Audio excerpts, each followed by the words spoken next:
आप सभी को मकर संक्रांति की हार्दिक शुभकामनाएं।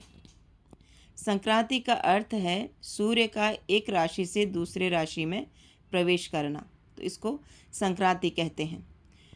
साल में 4 संक्रांति आती हैं: मेष संक्रांति, कर्क संक्रांति, तुला संक्रांति और मकर संक्रांति। और इन चारों में मकर संक्रांति जो है वो सर्वश्रेष्ठ माना गया है। मकर संक्रांति के दिन पवित्र नदियों में स्नान करने की महिमा है। मकर संक्रांति से ही कुंभ स्नान प्रारंभ होता है और मकर संक्रांति से ही देवताओं का नया दिन शुरू होता है।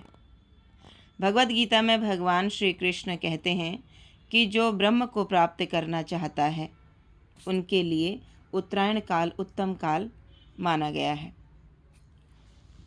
जिन योगियों ने तपस्या करके अपने श्वासों को अपने कंट्रोल में कर लिया है, जिनके मरने की इच्छा, जिनकी मृत्यु स्वतंत्र है, वह मृत्यु के लिए उत्तरायण काल की इच्छा करते हैं। भगवान श्री कृष्ण ने परीक्षित की माता उत्तरा की रक्षा की थी, इसलिए इसका नाम उत्तरायण पड़ा।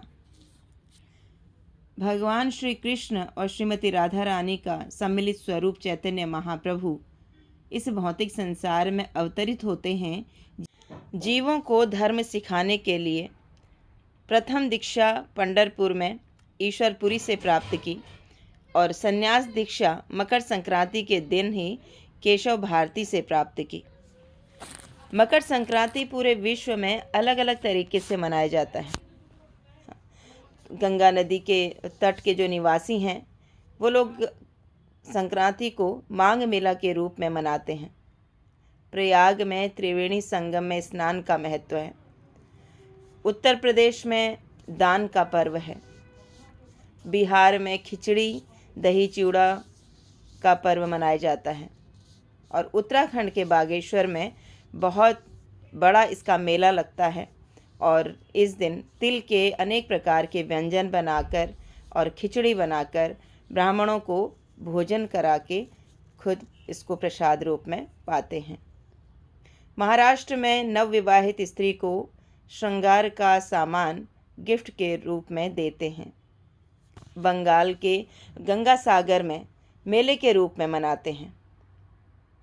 कर्नाटक में गाय और बैलों को सजाकर उनकी शोभा यात्रा निकाली जाती है। तमिलनाडु में पोंगल के रूप में मनाया जाता है। गुजरात में पतंग उड़ाकर मनाया जाता है। विश्व में अलग अलग तरीके से मकर संक्रांति का उत्सव बहुत ही हर्षोल्लास के साथ मनाया जाता है।